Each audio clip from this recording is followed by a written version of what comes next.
Hello students, today we are going to start the technological and institutional reforms chapter 4 agriculture geography. It was mentioned in the previous pages that the agriculture has been practiced in India for thousands of years. पिछले जो हमने pages पढ़े हैं उसमें हमने देखा है कि जो एग्रीकल्चर है उसे हज़ारों वर्षों से प्रैक्टाइज किया जा रहा है. Sustained uses of land without compatible techno institutional changes have hindered the pace of agriculture development. अब ये क्या है कि सस्टेन्ड यूज़ ऑफ अगर हम लैंड जो है बिना किसी टेक्नो इंस्टीट्यूशनल चेंजेस के अगर इन लैंड्स का हम कॉन्टीन्यूसली यूज़ करते हैं तो वो हमारी एग्रीकल्चर डेवलपमेंट में बाधा उत्पन्न करता है. यानी कि इसके लिए हमें क्या चाहिए कि अगर हम लैंड को यूज़ कर रहे हैं तो उसके लिए हमारे को टेक्नोलॉजिकली और इंस्टीट्यूशनल रिफॉर्म्स की ज़रूरत पड़ती है. विदाउट इनके रिफॉर्म्स के हम डेवलपमेंट नहीं कर सकते, एग्रीकल्चर डेवलपमेंट को नहीं ला सकते. In spite of development of sources of irrigation, most of the farmers in large parts of the country still depend upon monsoon and natural fertility in order to carry on their agriculture. अब हम जानते हैं कि हमारे भारत देश के अंदर irrigation के बहुत सारे सोर्सेज मिलने के बावजूद भी बहुत सारे फार्मर्स जो हैं देश के अधिकतर हिस्से में, large parts of the country में बहुत सारे किसान ऐसे भी हैं जो आज भी मानसून के ऊपर निर्भर करते हैं इरिगेशन के लिए, सिंचाई के लिए, पानी के लिए वो मानसून के ऊपर डिपेंड करते हैं और नेचुरल फर्टिलिटी के ऊपर ही निर्भर करते हैं अपने एग्रीकल्चर प्रोडक्शन के लिए. फॉर ए ग्रोइंग पॉपुलेशन, और बढ़ती हुई पॉपुलेशन के लिए this poses a serious challenge. तो ये एक गंभीर चुनौती है. और agriculture which provides livelihood for more than 60% of its population, agriculture जो कि अपनी पॉपुलेशन के लगभग 60% या इससे भी ज़्यादा लोगों को आजीविका प्रदान करता है. इसे it needs some serious technical and consolidations of holdings की ज़रूरत होती है. यानी कि इसे सीरियस टेक्निकल और कंसोलिडेशंस ऑफ होल्डिंग्स, कॉपरेशंस एंड किसकी ज़रूरत होती है, एवोल्यूशंस ऑफ जमींदारी सिस्टम की ज़रूरत है. तो ये क्या आते हैं, इंस्टीट्यूशनल रिफॉर्म्स में आते हैं. आफ्टर इंडिपेंडेंस इसको हमने लाया है कि बहुत सारी कोऑपरेटिव सोसाइटीज़ बनाई गई है, जमींदारी सिस्टम को ख़त्म किया गया है. तो land reforms was the main focus of the first 5 year plan. जब प्रथम पंचवर्षीय योजनाएं बनाई गई तो लैंड में सुधार करने का, किस तरह से लैंड में सुधार किया जाए, इस पर फोकस किया गया था. The right of inheritance had already lead to fragmentations of land holdings. हमें पता है कि ये जो लैंड का जो एक कह सकते हो कि इनहेरिटेंस है, यानी राइट ऑफ इनहेरिटेंस का मतलब क्या है कि एक पूर्वजों की जो लैंड है वो आगे उनके बच्चों को, फिर उनके आगे बच्चों को, इस तरह से जो पीढ़ी दर पीढ़ी चलती आ रही है. तो क्या हो रहा है, जो पॉपुलेशन इंक्रीज़ हो रही है और जो लैंड होल्डिंग्स हैं वो स्मॉल होते जा रही हैं.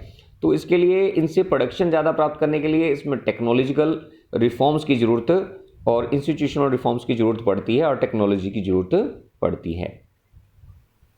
तो किस तरह से हम कर सकते हैं इसमें जो है, the laws of land reforms were enacted but the laws of implementation were lacking for reform. कहते हैं कि कानून तो बना दी गए लैंड रिफॉर्म्स के लिए, लेकिन इनको इम्प्लीमेंटेशन सही तरीके से नहीं हो पाया.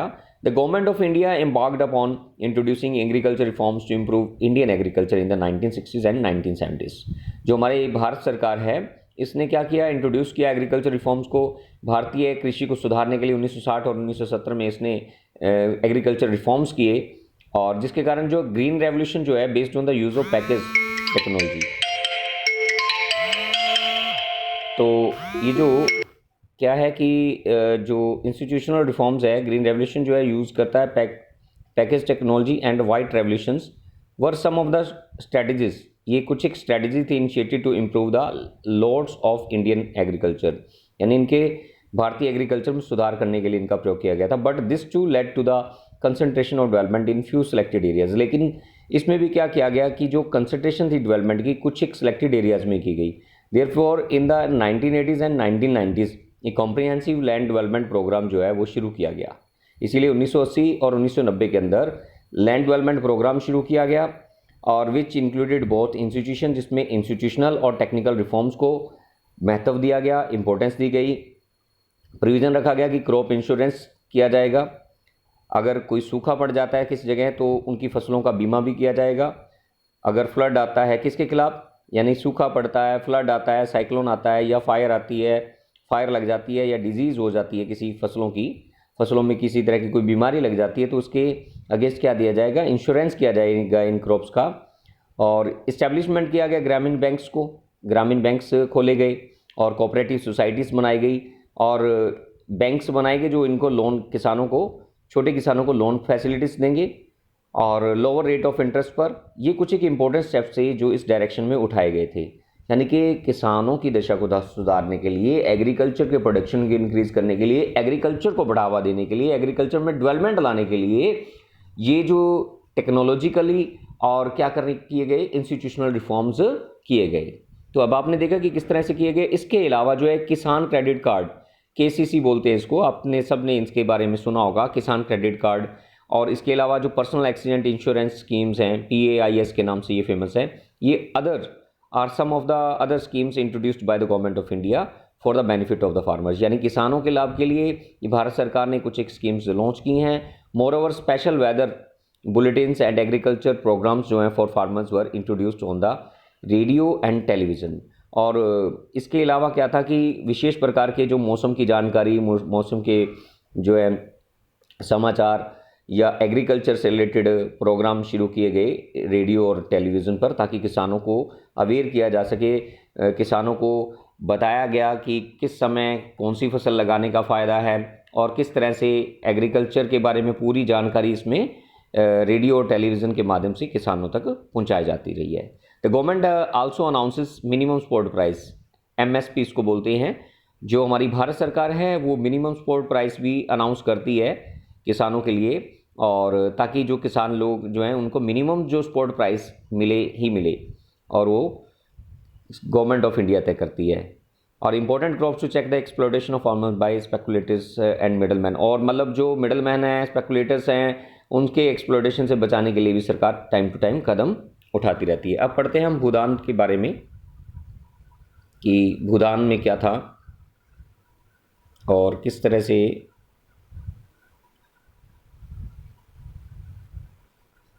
कंट्रीब्यूशन क्या है एग्रीकल्चर का। पहले ये पढ़ लेते हैं, पहले भूदान के बारे में पढ़ते हैं। भूदान क्या है, जो ग्रामदान भी बोला जाता है, भूदान यानी ग्रामदान।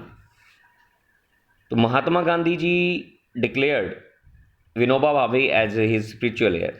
तो महात्मा गांधी ने विनोबा भावे को अपना एक आध्यात्मिक यानी कि उत्तराधिकारी घोषित किया उन्होंने। He also participated in satyagraha as one of the foremost satyagrahis. तो यानी आगे आगे बढ़ चढ़ कर सत्याग्रह में से उसने भी सत्याग्रह के जो सत्याग्रह चलाया था महात्मा गांधी जी ने, उसमें भी बढ़ चढ़ कर हिस्सा लिया।